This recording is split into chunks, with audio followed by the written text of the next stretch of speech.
I haven't stopped dreaming about my first love. It's been 8 years since we last spoke. Bear with me because this post is going to be long. I, 23F, have regularly dreamed about my first love, 26M, at least once a week since we last spoke in 2016. It's been driving me crazy for 8 years. We met when I was 13 and, for this story's purposes, I'll be changing names. Raphael was 16. I went to a bigger church in the state that was well known, and the years I went there were the most clique-like experiences I've ever had. The culture in this church was basically that you had to project a certain image or you were cut out of the inner circle, so to speak, of pastors' kids and popular kids, and were shunned/rejected. Unfortunately for me, my shitty childhood combined with a drug-addicted brother and several undiagnosed issues put me on the sidelines with what I guess could have been considered the bad crowd. When I was 13, my brother, 17M at the time, left our house for good after another drug-induced attempt to kill my parents. As a teenager, I didn't handle any of what was happening around me well, and was experiencing a lot of bullying, at home, at school, and especially at church. This is around the time I met Raphael. My memory is fuzzy on the timelines and details of if at all, but it went something like, he came down from California to live with his dad, and his parents and my parents were church family friends at the time. I can't remember when I first met him or how I came to know/like him, but it turned out that, hey, he liked me too. The usual teenage crush shit. We immediately bonded over our shared family trauma, and went on to develop an extremely unhealthy codependent relationship that lasted about 2 years. In the beginning, it was mostly innocent, the usual teenage shit, sneaking around behind my parents' backs because I wasn't allowed to date, stolen glances in church services, writing notes, etc. Things took a turn around the time I turned 14. Unbeknownst to me at the time, though I'm sure it was obvious to anyone outside looking in, I was extremely mentally unwell. Raphael and I trauma bonded over shared experiences of self-HRM, which took our already unhealthily obsessive relationship to an entirely new level. Things got worse as I started high school, going to the same school as him. My parents were extremely strict. We weren't allowed to have our phones past a certain time at night, everything was monitored, they had our passwords to everything, we weren't allowed to watch TV/movies on weekdays, even our doors were removed sometimes depending on how suspicious they were of something. Well, as I'm sure most of you know, strict parents make sneaky kids. We had a home phone at the time and I would call Raphael every night. Things of course escalated as many teenage relationships do, and I started sneaking him over most nights after my parents went to bed. Don't ask me how I did that, I to this day will never know how I had the balls. As our relationship escalated physically, it skyrocketed emotionally. I was completely infatuated in the most extreme and terrifying way. I was literally ready to go down for this man Bonnie and Clyde style. I used to romanticize how unhealthy our dynamic was, to the point of an extreme obsession with the disapproval others had for our relationship when they found out. Church leaders found out. My parents found out several times. And then, in the midst of it all, I had what could be described as a mental break and had a fully hysterical pregnancy. I was catatonic. Convinced I lost the baby. Convinced I was pregnant and no one could tell me otherwise. Convinced that I had prayed for a miracle and this was it. When I lost the baby, I was in mandated therapy at this point, and my therapist was concerned for my safety and she was very right to be. We were full in. Ready to go down in flames for each other. Ready to literally die for each other, and had actually discussed it. At one point, I burned his initial into my arm, and he let me cut part of my name into his chest in the middle of school. If that doesn't tell you everything you need to know, I don't know what would. So time passes, things get more and more intense, and eventually, my mom finds out that we were trying to get pregnant. I was 14 when all of this was happening. School had just let out for summer, and my mom logged into my email account and happened to find a draft to a home for pregnant teens, since my parents were adamant that if I ever got pregnant, they'd kick me out. She left right then, bought a pregnancy test, and made me take it in front of her. Sometime during this, my dad gets home. My mom explains what's going on and he's furious. Up until this point, when they'd found out that we were dating again and again, because they'd catch us and then trust that the consequences of it had caused the relationship to end, my dad had made several threats to Raphael about what he'd do if he ever touched his daughter. In the midst of my mom screaming at me and me crying over a negative pregnancy test in their bathroom, my dad is now walking around in circles in his room with a GN, praying to God to not let him leave the house. The next day, I was sent to live with my brother in California for the summer, one of the most traumatic summers of my life, but that's another story. I was cut off from society completely, and when I returned for the start of school a few months later, my parents moved across town, and switched houses, schools, and churches. When I finally got in contact with Raphael again, he was dating someone else, I believe they're married now, and I was so desperate to get him back that I almost broke them up. We spoke one more time my sophomore year until I eventually joined a cult, again, another story, and began coping by diving fully into it. I told him not to contact me again, and we haven't spoken since. Since then, I've had several relationships. I've gotten married, had a child, got divorced, and in the last few years, finally got on a few medications that gave me the mental clarity to look back over the last 10 years. When I say those were the most embarrassing few months of my life, I mean I truly couldn't get out of bed because I was so disgusted and upset with how mentally unwell I was for so long. Though my life has changed drastically over these last few years, the one constant and frustrating reoccurrence is the fact that he shows up randomly in my dreams about once a week since I was 15. They're not romantic, they're not even necessarily anxiety or dreams of longing, just random dreams where he happens to show up and start talking to me like we're talking normally in real life. Maybe it's just that I wonder how his life ended up. Or maybe I never recovered from how truly chaotic my first love experience was. But I guess the most frustrating part is that I'm on good or neutral terms with all of my exes over the years, and any relationship, platonic or otherwise, that I've had, if it's ended for any reason, we've always cleared the air. But he is the only person in my life that remains completely a mystery. Recently, a friend of mine saw him in a store and asked me if I've talked to him since. We've both lived in the same city this entire time. It's been 8 years, and we've never spoken. At one point, his wife, who I also grew up with in that church, showed up in my Facebook friend suggestions, and I did try to friend her, but I'm sure it was, understandably, weird given how, oh my god, it was so bad, truly mentally unstable I was in my teenage years, and she never responded. I wish I knew when the switch flipped for him and he realized, oh my god, that relationship was fucking crazy, because I'd love to laugh about it now. Raphael, wherever you are, I hope you're well. And I really wish you'd stop showing up to laugh over pickles with me in my dreams, lol. My life is miserable and I don't think I have any strength left to change it. I'm 18, I left school after 9th grade and decided to go to college. At 16 I left because it wasn't what I thought it was, everyone were immature and I was bullied because of my ethnicity, I'm brown. I wanted to move out to another country, because the one I'm living in considers people like myself nothing but monkeys. And it's overall awful even without that. I needed to learn the language to pass the exam and finally leave. I should have been moved out by the end of March, but I haven't done anything in the past 6 to 8 months. I don't do anything but lie in my bed, watch TikTok and daydream about a happier life. My school friends left me because I didn't want to be a punching bag for them anymore. I loved them dearly for 7 years, they were the center of my universe. It's been more than a year since it happened and I still dream about them. My parents never had my back, they're both alcoholics. My dad is worse than my mom. He hates me because I don't do anything around the house, but I can't even find strength to maintain a proper hygiene. He says that by my age I need to have a husband and give birth to children and I'm just a useless piece of shit that doesn't deserve any love. He told me to jump out of the window and finally kill myself, he would be happy when I die. All because I said that he was drunk again. I know he views me inappropriately. 2 years ago I wore a dress with a little cleavage showing to the wedding. I didn't think it would show so much, so it wasn't intentional. He proceeded to yell all night, "Abuth, what a whre I am, how my tits bounced all around, how they were falling out, what a piece of shit I am." I don't view him the same way ever since. Now I always think about how he looks at me when I'm around. And he doesn't understand what's wrong because he's my daddy and he loves me very much. My mom hates my dad. He makes her drink, but it's her choice to do it, so I stopped believing in her a long time ago. She always says that she will stop drinking, she always begs me to help her. I tried for years. She still drinks. I love her dearly, but when she's drunk and angry she destroys my room and my belongings. I hold my belongings very close to my heart because I have nothing left to love besides the material things. I don't care now, she can do whatever she wants. When I was 17, and she was sober, we were sitting on the plane and a really old man was hitting on me while knowing my age. I was scared and didn't want him to lash out at me, so I asked my mother quietly to switch places with me. She didn't because she was tired of talking to him. I texted my older brother just to complain, I didn't want him to tell her, but he did. He shamed her, she switched places with me. Then, when we were heading home she proceeded to yell at me, blame me for everything, tell me that she will kill herself, and gave me silent treatment for some time until I made amends with her because I want to be loved by my mom. She never really understood me. My older brother is the only normal member of our family. He lives somewhat happily abroad with his family and he will never save me, and it's alright, I never was his responsibility.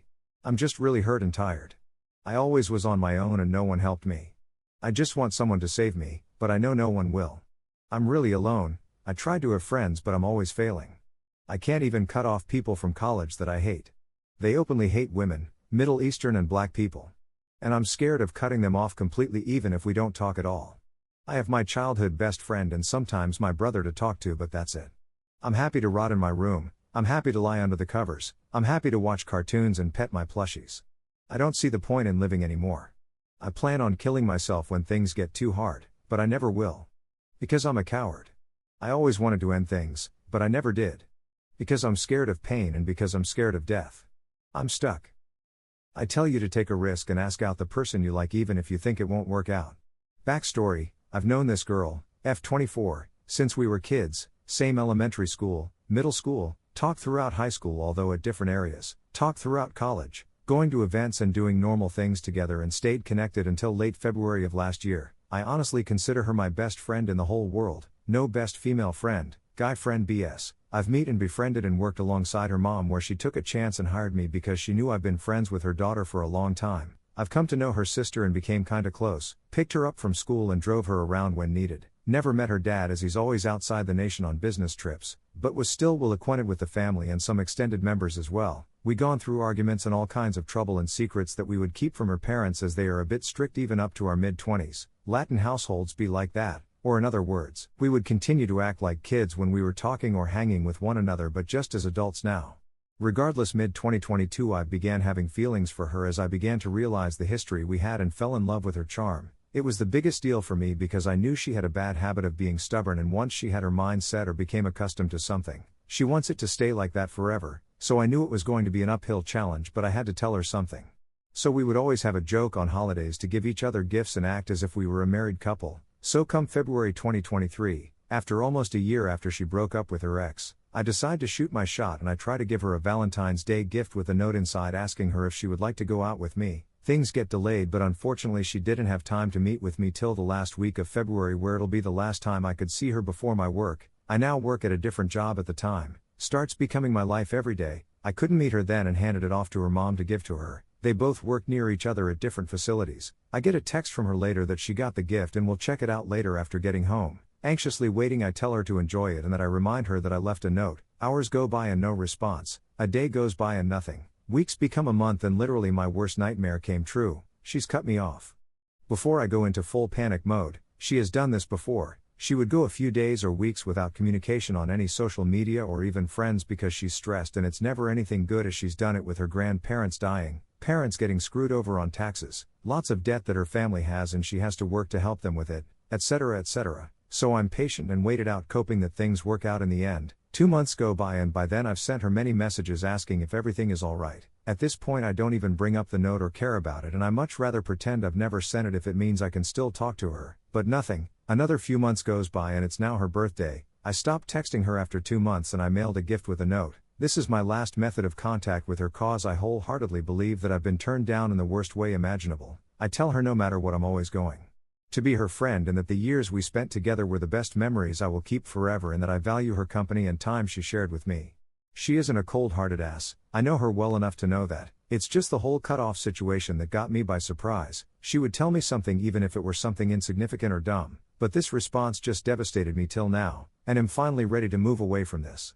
It's been 15 months since she cut me off. I deleted my social media because I literally only kept it to talk to her and one other friend. Only decided so after seeing an update on her page deleting me from her posts and her sister posting that they are having a great time together.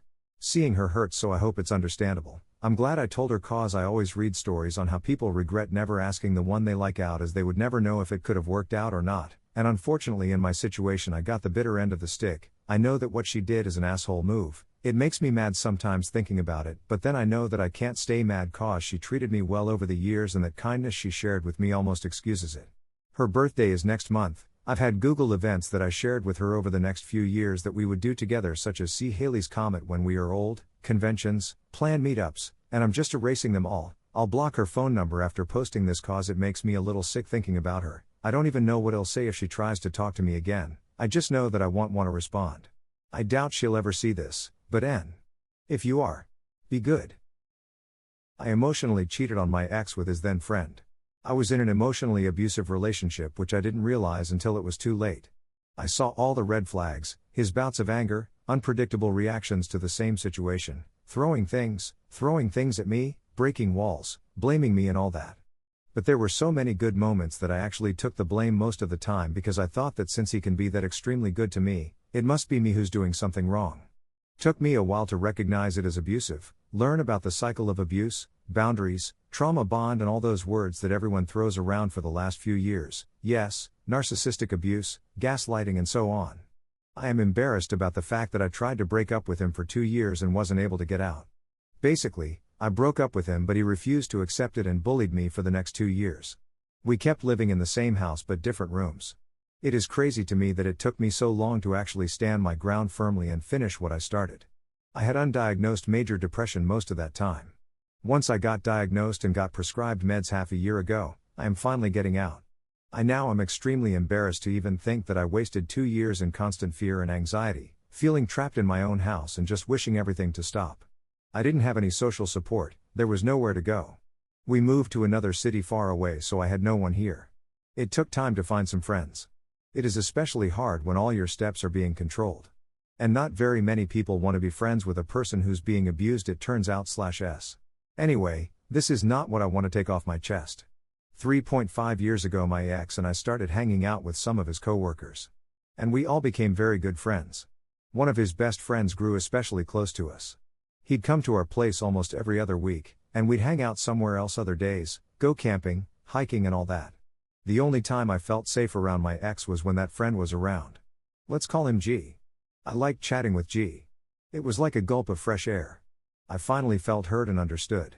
He'd finish my sentences when I'd struggle to find the right word. English is not my first language, and that was exactly what I meant. This has never happened with other people. Sometimes I try to explain something and unless I find the right words myself, the person can't always figure out what's the point that I'm trying to make. I digress. He also had quite a bit of knowledge in psychology, one of my biggest interests. He liked horror, and knew about my favorite movie of which not very many people heard. He read books. Basically, he had everything I lacked in my relationship. The depth of conversations, my God, I missed that so much. He would tell me we were similar. I slowly started realizing that the problem might have not been me. I tried very hard to learn how to communicate with my ex. I read countless of books on relationships and communication and it still felt like I couldn't get through to him. He just didn't seem to understand what actions of his were making my life hell. So, when I started getting closer with G, I realized that I'm fine and there are two people in a conversation. And if you say that something hurts you, you can expect the person to stop his hurtful behavior and not question your sanity instead. I'm writing all this and I can't believe it was me who went through all of this with so little self-worth and non-existent boundaries. I am so embarrassed. Anyway, you can probably figure that I started crushing hard on G but I couldn't admit it even to myself. I am a good person, I don't cheat, so I shoved it and tried to be a good friend to him while still trying to bend backwards to make it work with my ex. And it seemed to me that we were getting closer as friends with G. I confided in him. I know, he wasn't my friend but I was constantly stressed and lonely in my struggle, and were trying to find someone to talk to. We had a few phone calls. He told me that I could call him any time if I needed anything at all and he'd drop everything for me and will listen. I was telling him that I wanted to get out but I was scared because there was nobody in the whole world to give me at least a little bit of support. And my ex gets so angry and unruly sometimes that I couldn't even imagine starting pulling it off on my own. G said that he'd be there for me. Will I just disappear? He said. That gave me some reassurance that I actually could rely on him. That was the second last time I saw him. He went silent after that for about 1 month.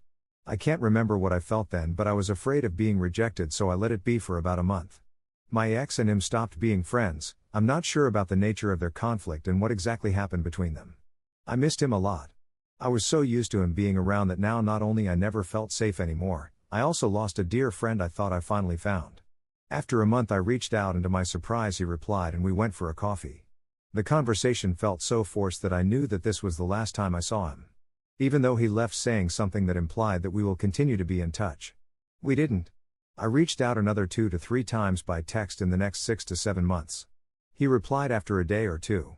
Last time I texted him on the day I finally told my ex that it's over. I asked something stupid and never mentioned what happened. He never replied. That was it. It was 2 years ago.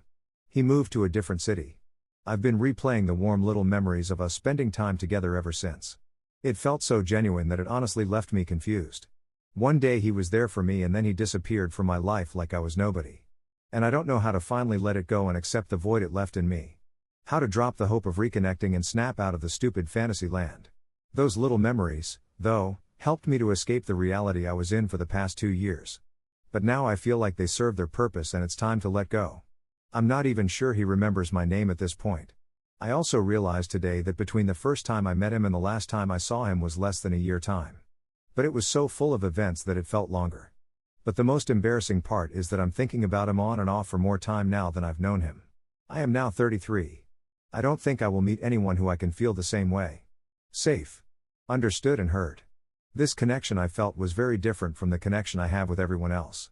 Even my psychologist doesn't make me feel heard to that extent. Anyway, the thing that I actually wanted to get off my chest is that I was emotionally cheating on my ex. I was definitely flirting with G even though it felt like a friendly banter at the time since I knew that it was safe to be myself around him because nothing was possible between us. And I don't know how to live with all this. I am very sorry.